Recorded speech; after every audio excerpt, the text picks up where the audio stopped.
What an honor it is to have you guys with us at the Beautiful Land Initiative. Each year, we've had this honor to work with Josh and his teams, and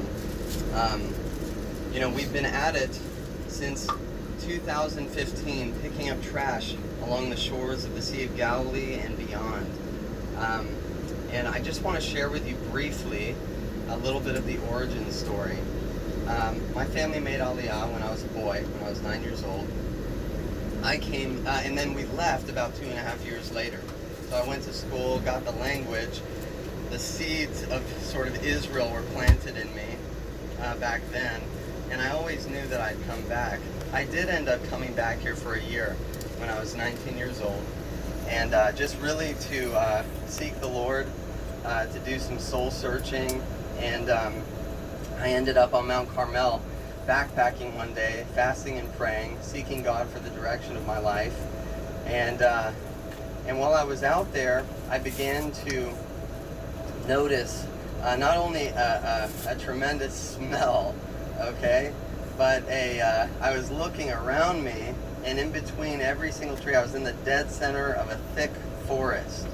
But everywhere around me is nothing but trash, as far as I can see in every direction.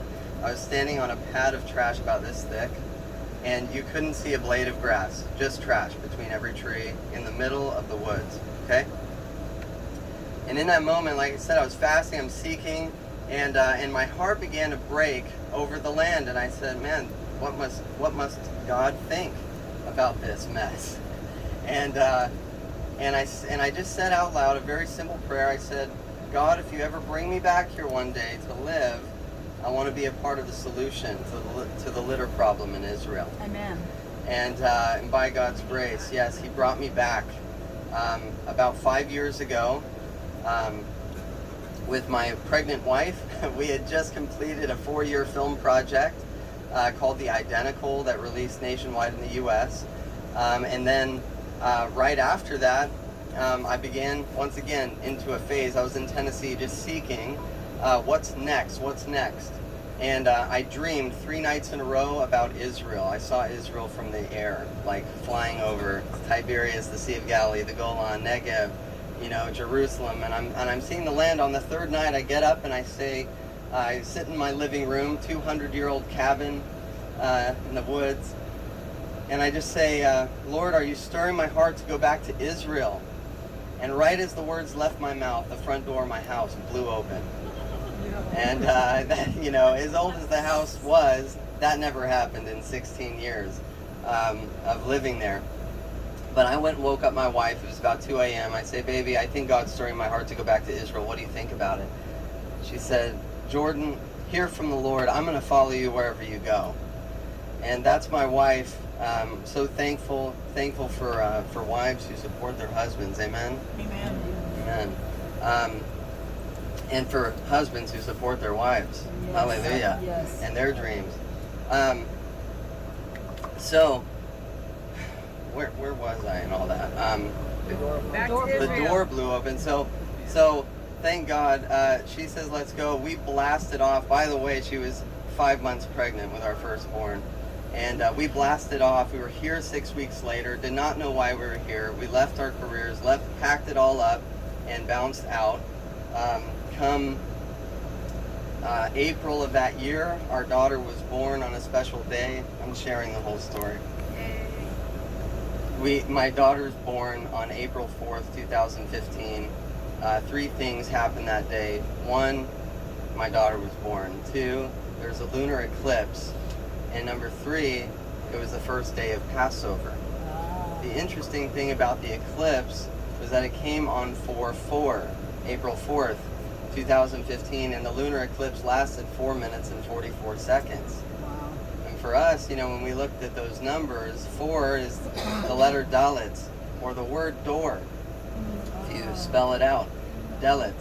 If you look at 44, it's Mem Dalet. And you can read the numbers both ways, and it can also read Dalet Mem, Dam, blood on the door, right? Or blood and door are there in the same word, Passover. So we really felt God was speaking to us through the timing of our daughter's birth, that we were in his right time, and that there's blood on our door, go in and out in my favor, right? And so we needed that at the time. We ran with it at the time. September of the same year, I again had no idea why we're here. We're there now 10 months here in Israel, and I'm just like, man, when I hit a wall, guys, or a crossroads, or whatever it may be, I want to encourage you today. Fast and pray, because God's going to give you the strength to either jump over the wall or break it down. Amen. Okay, the fast is powerful. So I just encourage you, bless you to do it, and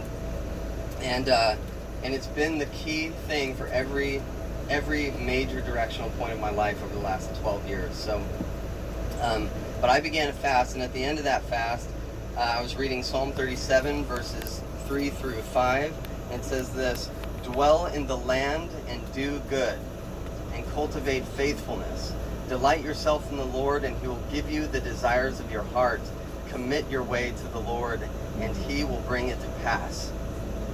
So when I read that last scripture, I sensed, and I really heard in the Spirit, what do you want me to bless? And I answered out loud, and I just said, I want you to bless the Beautiful Land Initiative. This idea that I'd had when I was 19, right, that I shared with you guys up on the mountain. And the very next day, the first person I talked to, by the way, I told my wife, I said, baby, I know why we're in Israel. We're here to pick up trash. And God's going to bless us, okay? And she said, okay, Jordan, okay. Anyway, fast forward, the next day, the first person I spoke to committed 40 groups a year to me. The first person I spoke to. Fast and pray, guys. That's the moral of that story. Wow. God will show a way. He will open a door. He will make a way where there is no way. He'll bring a stream to the desert, yes. road in the wilderness. He will make it happen. Yes. And he will bring it to pass. So thank God you guys are here. So far, and this is the last part of the story, we've been working tirelessly in Tiberias, and we've started to sort of burst out beyond the borders of Tiberias. We've been all over the country, now including Bet Shemesh. Just last week I heard from Efrat, Beersheba, Jerusalem, Netanya, and also Bet Shemesh. And so people are really catching on to it. In every sector of society. We've worked with the army, the religious, secular, hippies, and lots of believers from all over the world, 42 countries.